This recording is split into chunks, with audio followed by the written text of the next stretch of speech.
കാല രുചികളിൽ നമ്മളേറെ ഇഷ്ടത്തോടെ അറിയാൻ ആഗ്രഹിക്കുന്ന ചിരട്ടയപ്പത്തിൻ്റെ റെസിപ്പിയാണ് നമ്മുടെ ഇന്നത്തെ സ്പെഷ്യൽ. അപ്പോൾ എല്ലാവരും തീർച്ചയായിട്ടും ഉണ്ടാക്കി നോക്കുക. റെസിപ്പി ഇഷ്ടപ്പെടുവാണെങ്കിൽ ലൈക്ക് ചെയ്യുക. ചാനൽ ആരെങ്കിലും ഇന്ന് പുതിയതായിട്ട് കാണുന്നുണ്ടെങ്കിൽ ഒന്ന് സബ്സ്ക്രൈബ് ചെയ്തിട്ട് ആ ബെല്ലൈക്കണിൽ കൂടി ക്ലിക്ക് ചെയ്യാൻ മറക്കല്ലേ. അപ്പോൾ പെട്ടെന്ന് തന്നെ നമുക്കിതെങ്ങനെയാണ് തയ്യാറാക്കിയെടുക്കുന്നതെന്നുള്ളത് നോക്കാം. ഈ ഒരു നാടൻ പലഹാരം ചെയ്തെടുക്കുന്നതിന് പ്രധാനമായിട്ട് ആവശ്യമായിട്ടുള്ളത് അപ്പത്തിൻ്റെ കൂട്ടാണ്. വെള്ളയപ്പത്തിൻ്റെയോ പാലപ്പത്തിൻ്റെയോ കൂട്ടൊക്കെ നിങ്ങൾക്ക് ഉപയോഗിക്കാവുന്നതാണ്. മാവ് എടുക്കുന്ന സമയത്ത് അധികം പുളിച്ചു പോയിട്ടുള്ള മാവ് ഇതിനു വേണ്ടി എടുക്കരുത് കേട്ടോ.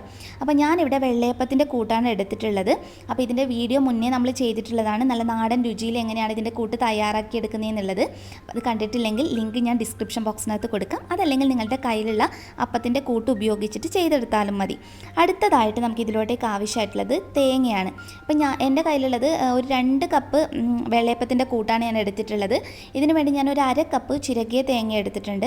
തേങ്ങ എടുത്തതിന് ശേഷം നമ്മൾ കൈ വെച്ചിട്ട് മിക്സിയിലിട്ടിട്ടൊന്നും അരച്ചെടുക്കേണ്ട. ജസ്റ്റ് കൈ വെച്ചിട്ട് നന്നായിട്ട് തേങ്ങ ഒന്ന് കുഴച്ചെടുക്കുക.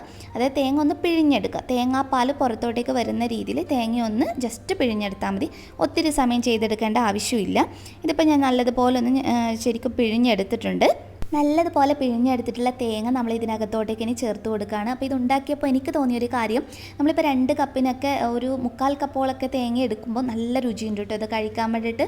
ഇനി ഇതിൽ ഏറ്റവും രുചി കൊടുക്കുന്നത് ശരിക്കും നേന്ത്രപ്പഴമാണ്. അപ്പോൾ നേന്ത്രപ്പഴം എടുക്കുന്ന സമയത്ത് നല്ല മധുരമുള്ളതും, അപ്പോൾ ഈ ഒരു കണക്കിന് ഇപ്പോൾ 2 കപ്പൊക്കെ കൂട്ടെടുക്കുന്ന സമയത്ത് ഒരു മീഡിയം സൈസായിട്ടുള്ള നേന്ത്രപ്പഴമാണ് എടുത്തിട്ടുള്ളത്. കുറച്ച് കനത്തിൽ തന്നെ മുറിച്ചെടുത്താൽ മതി. അധികം കനം കുറഞ്ഞൊന്നും അരിഞ്ഞെടുക്കേണ്ട ആവശ്യമില്ല. ആ ഒരു മുഴുവൻ നേന്ത്രപ്പഴവും ഞാൻ ഇതിലോട്ടേക്ക് ചേർത്ത് കൊടുക്കുന്നുണ്ട്.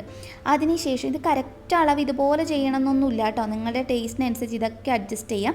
കൈ വെച്ചിട്ട് തന്നെയാണ് നമ്മളിത് കുഴച്ചെടുക്കുന്നത്. നേന്ത്രപ്പഴം മുഴുവനായിട്ട് ഉടച്ച് പേസ്റ്റ് പോലെ ഒന്നാക്കരുത്. ചെറുതായിട്ട് ആ നേന്ത്രപ്പഴത്തിൻ്റെ രുചി അതിനകത്തോട്ടേക്ക് ഇറങ്ങും വേണം. ചെറുതായിട്ടൊന്ന് ഉടച്ചു കൊടുക്കുക, അത്രയും മാത്രം മതി.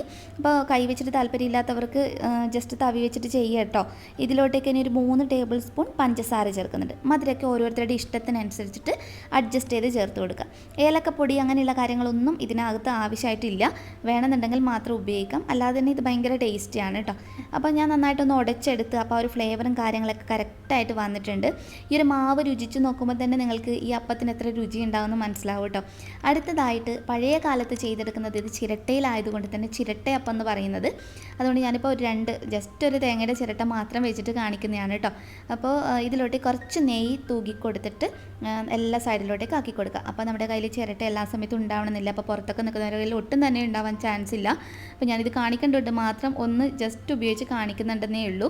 അതല്ലെങ്കിൽ ഇതെങ്ങനെയാണ് ചെയ്യുന്നത് എന്നുള്ളത് സാധാരണ നമ്മൾ ഇഡ്ഡലി പാത്രത്തിൽ നമ്മൾ ഇഡ്ഡലി തട്ടിനകത്ത് ഒഴിച്ചു കൊടുത്തിട്ട് വേണമെങ്കിൽ നമുക്ക് ചെയ്യാം. പക്ഷേ 1/4 ഭാഗം മാത്രം ഒഴിച്ചു കൊടുക്കുക.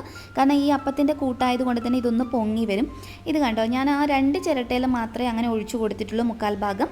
ബാക്കി സാധാരണ കുഞ്ഞ് ഇതുപോലുള്ള ബൗളിനകത്തോ അല്ലെങ്കിൽ ഇഡ്ഡലി തട്ടിനകത്ത് തന്നെ ഒഴിച്ചിട്ട് നിങ്ങൾക്ക് ചെയ്തെടുക്കാം. പക്ഷെ ഒന്നുകൂടി ആ ഒരു രുചിയും കാര്യങ്ങളൊക്കെ ചിരട്ടയിൽ ചെയ്യുമ്പോഴാണ് ഒന്നുകൂടി നല്ലതായിട്ടുണ്ടാകുക. അപ്പോൾ ഇതൊരു വലിയ പാത്രത്തിനകത്തോട്ടേക്ക് ആവശ്യത്തിന് വെള്ളം ഒഴിച്ചു കൊടുത്തിട്ടുണ്ട്. എന്നിട്ട് നിങ്ങളുടെ കയ്യിലുള്ള ഏതെങ്കിലും ഒരു തട്ട് ഇറക്കി വെക്കുക. നന്നായിട്ട് ആവി വരാൻ തുടങ്ങുന്ന സമയത്ത് നമുക്ക് ചിരട്ട ഇതുപോലെ ഇതിനകത്തോട്ടേക്ക് വെച്ച് കൊടുക്കാം. ബാക്കി നമ്മൾ ആ സ്റ്റീലിൻ്റെ പാത്രത്തിനകത്ത് ബൗളിനകത്താണ് കേട്ടോ ചെയ്തിട്ടുള്ളത്. അടച്ചു വെച്ചിട്ട് ഒരു 30-35 മിനിറ്റെങ്കിലും എന്തായാലും എടുക്കും ഇത് വെന്ത് കിട്ടാൻ വേണ്ടിയിട്ട്. ഞാനൊരു മീഡിയം ഫ്ലെയിമിലിട്ടിട്ടാണ് ചെയ്തിട്ടുണ്ടായിരുന്നത്. ഒരു 35 മിനിറ്റിനടുത്ത് എടുത്തിട്ടുണ്ടായിരുന്നു കുക്കായി കിട്ടാൻ വേണ്ടിയിട്ട്. അപ്പോൾ ഇതൊക്കെ അത്യാവശ്യം ഒന്ന് ചൂടാറി വന്നിട്ടുണ്ട്. നമ്മൾ ചിരട്ടയിൽ വെച്ചിട്ടുള്ളതും അതുപോലെ ബൗളിനകത്ത് വെച്ചിട്ടുള്ളതൊക്കെ നല്ലതുപോലെ വെന്ത് കിട്ടിയിട്ടുണ്ട്. അപ്പോൾ ഞാനൊന്ന് എടുത്ത് കാണിച്ചു തരാം കേട്ടോ. അപ്പോൾ നല്ല സോഫ്റ്റായിട്ടാണ് ഉണ്ടാകുക. ആ നേന്ത്രപ്പഴത്തിൻ്റെ തേങ്ങയുടെ ഒക്കെ ടേസ്റ്റും ഉണ്ട്. ഇതുവരെ നിങ്ങൾ ഉണ്ടാക്കി നോക്കിയിട്ടില്ലാത്തവരാണെങ്കിൽ തീർച്ചയായും ഒരു വട്ടെങ്കിലും തയ്യാറാക്കി നോക്കണം കേട്ടോ. ശരിക്കും നമ്മൾ അറിഞ്ഞിരിക്കേണ്ട നല്ലൊരു നാടൻ ചായപ്പലഹാരമാണിത്. അപ്പോൾ ഇത് ബൗളിനകത്ത് വെച്ചിട്ടുള്ളതാണ്. അപ്പോൾ ഇതുപോലെ നിങ്ങൾക്ക് ഇഡ്ഡലി തട്ടിനകത്ത് ഒഴിച്ചിട്ട് വേണമെങ്കിൽ അങ്ങനെയും ചെയ്തെടുക്കാം. കുട്ടികൾക്കാണെങ്കിലും ശരിക്കും കഴിക്കാൻ ഒത്തിരി ഇഷ്ടമാവും. കുട്ടികൾക്കൊക്കെ തീർച്ചയായിട്ടും ഉണ്ടാക്കി കൊടുക്കുക. ഉണ്ടാക്കി നോക്കിയിട്ട് നിങ്ങളുടെ ഫീഡ്ബാക്ക് അറിയിക്കാൻ മറക്കരുത്. നെക്സ്റ്റ് വീഡിയോയിൽ അടുത്തൊരു ട്രഡീഷണൽ റെസിപ്പിയെ വീണ്ടും കാണാം. അതുവരെ ടേക്ക് കെയർ. Bye bye.